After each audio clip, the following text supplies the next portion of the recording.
कुंवारे आदमी को नौकरी के बाद सबसे ज्यादा डर अपने मकान मालिक से लगता है। सब जानते और मानते हैं कि कुंवारा आदमी और मरखना बैल या पागल कुत्ता आपस में पर्यायवाची शब्द है। मुझ गरीब का स्थानांतरण अज्ञात स्थल पर केवल इसलिए कर दिया कि कुंवारा था और मेरी जगह पर एक शादीशुदा जोड़े का दाम्पत्य जीवन सुखी किया गया। मुझे अच्छी तरह पता है वे सज्जन अपने दाम्पत्य जीवन से कितने सुखी है, मगर क्या करूं, मुझे खिसकना ही पड़ा। नए शहर में मकान ले लेना और आसमान से तारे तोड़ कर लाना एक ही बात है। हमारे पूर्वज कितने समझदार थे कि उन्होंने ऐसे आड़े वक्त काम आने के लिए यह मुहावरा बना दिया ताकि कुंवारे आदमी के वक्त जरूरत काम आवे।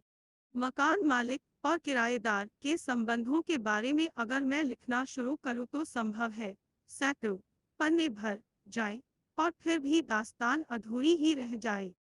मेरा पुराना मकान मालिक बड़ा सज्जन व्यक्ति था। उसको केवल इस बात पर ऐतराज था कि मेरे यहाँ आने वाले मेहमान हाजत का इंतजाम अन्यत्र क्यों नहीं करते। आप विश्वास कीजिए, मैंने अपने सभी रिश्तेदारों को यह बात लिख दी और उसके बाद आज तक मेरे यहाँ कोई मेहमान आने की गुस्ताखी नहीं कर सका। नहीं तो इस महंगाई में जिंदगी जीना खामखा एक गले में फंसी रस्सी है। और मेहमान, भगवान बचाई। मैं बहक गया था। वापस लाइन पर आता हूँ। कुंवारा किराएदार शहर में मकान ढूंढ रहा था। हाँ, तो ढूंढ रहा है और ढूंढता रहेगा। पहले ही रोज बस साहब, मजा आ गया। एक मकान पर दो लेट की तख्ती देखकर घुस गया। अंदर से एक प्रौढ़ा आई। मैंने कहा, मिस माताजी, आपको मकान किराए पर देना है। वो बिफर गई।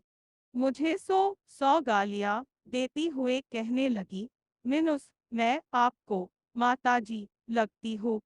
चले जाओ, गेट आउट। इसके पूर्व कि मैं अपनी गलती के लिए क्षमा मांग पाता, उन्होंने भड़ाक से दरवाजा बंद कर लिया। साथ ही मेरी किस्मत के दरवाजे पर भी शटर गिर गया। मैंने एक और दरवाजा खटखटाया। वहां से एक प्रौढ़ बाहर आए। मैंने कहा, भाप जी, आप मकान दिखाइएगा। वे बोले, मकान देखने से पहले आप यह बताइए कि आप शादीशुदा है।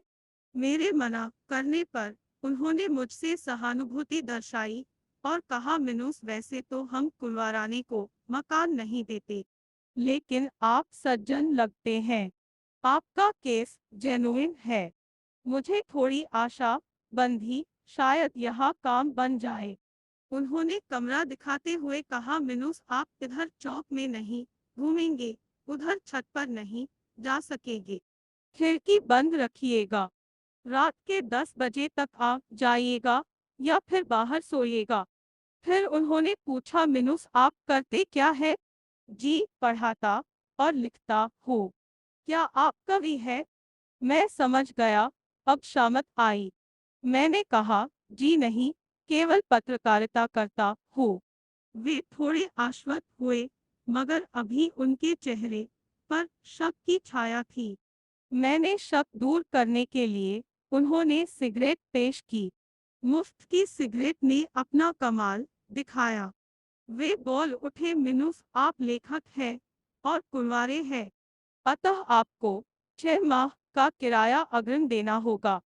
मैं किराया देने के लिए तैयार होने लगा, मगर त्रिशंकु की तरह आसमान में ही लटक गया, क्योंकि मकान मालकिन आवाज सुनकर बाहर आई और हमारे फटे में टांग अड़ाने लगी। मिनुस, हमें अपना मकान किसी घर गृहस्थी वाले को देना है।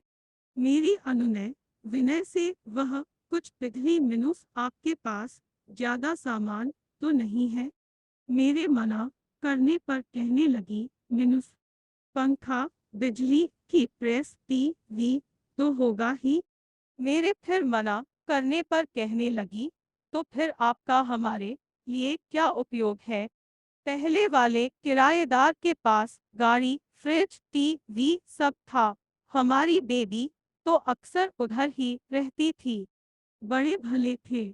अब मुझे शर्म आने लगी थी। मैं इनके व इनकी बेबी के क्या काम आ सकता हूँ, मैं सोचने लगा। अचानक मुझे याद आया, मिनुस, आपकी बेबी तो पढ़ती होगी। हाँ हाँ, 3 साल से भी शून्य ए शून्य में पढ़ रही है। बड़ी इंटेलिजेंट है। मगर पता नहीं कैसे हर बार 1-2 नंबर से रह जाती है। तो अगर आप मुनासिब समझे तो मैं बेबी को पढ़ा दिया करूँगा। वे बड़ी खुश हुई, मिनुस। हाँ, मुझे मास्टर की जरूरत भी थी। मुफ्त का मास्टर व दुगुना किराया पाकर वे लोग बड़े खुश हुए। जंगल की आग की तरह यह खबर कॉलोनी में फैल गई कि एक कुंवारे आदमी को भापाजी ने किराएदार का दर्जा दे दिया है। किसी ने सच ही कहा है, जब सियार की मौत आती है तो वह गांव की ओर भागता है, और किसी कुंवारे की मौत आती है तो वह किसी महानगर की कॉलोनी में मकान लेता है। एक तो लेखक और दूसरे कुंवारा, यानी करेला, और नींद चढ़ा। जिधर से भी मैं निकलता, खटाखट खिड़कियां बंद हो जाती। आई होल से नयन बाण मेरे ओर फेंके जाते। घर की बड़ी बुढ़िया अपनी बच्चियों को मेरी छाया से भी दूर रहने की सीख देती, गोया मैं कोई छूत की बीमारी का मरीज हूँ। शाम को अगर बाहर निकल जाता तो लोग बाग ऐसे देखते जैसे अजायबर से कोई खतरनाक जंतु निकलकर सीधा उन्हीं के यहाँ आ गया हो। मोहल्ले के शोहदे और जवान लड़कियां धीरे धीरे मुझे देखकर व्यंग्य मुस्कान फेंकने लगी। शुरू शुरू में तो समझ नहीं पाया, मगर एक रोज ये शब्द कान में पड़े, मिनुस, भापाजी को मुफ्त का मास्टर और घर जमाई मिल गया लगता है। मेरी आंखें खुली। तो ये बात है, लोग मुझे क्यों जंतु समझने लगे थे। मैं बेबी को पढ़ाते पढ़ाते क्या से क्या समझ लिया गया था।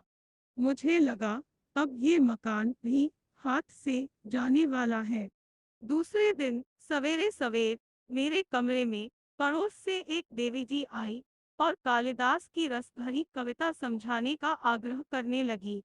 मैं बचना चाहता था, लेकिन वे कालिदास के मार्फत पद्माकर व बिहारी पर से होती हुए गिरिजा कुमार माथुर तक गई। अब मेरी सिट्टी पिट्टी गुम होने लगी थी, क्योंकि अगर इसी गति से प्रगति हुई तो सिर के बाल समाप्त होने में देर नहीं, मिनुस। मैं सोच में पड़ गया। मैंने एक दिन अचानक यूं ही मकान मालिक के कमरे की तरफ का दरवाजा खोल ही दिया। बस मकान, कॉलोनी और मोहल्ले भर में तूफान आ गया। मुझे बदमाश, लुच्चा और न जाने क्या क्या कहा जाने लगा। बड़ी मुश्किल से अपना 15 दिन का किराया खोकर दूसरी जगह मकान के चक्कर में चल दिया, सोचता हुआ बड़े भी आबरू होकर तेरे कोचे से हम निकले।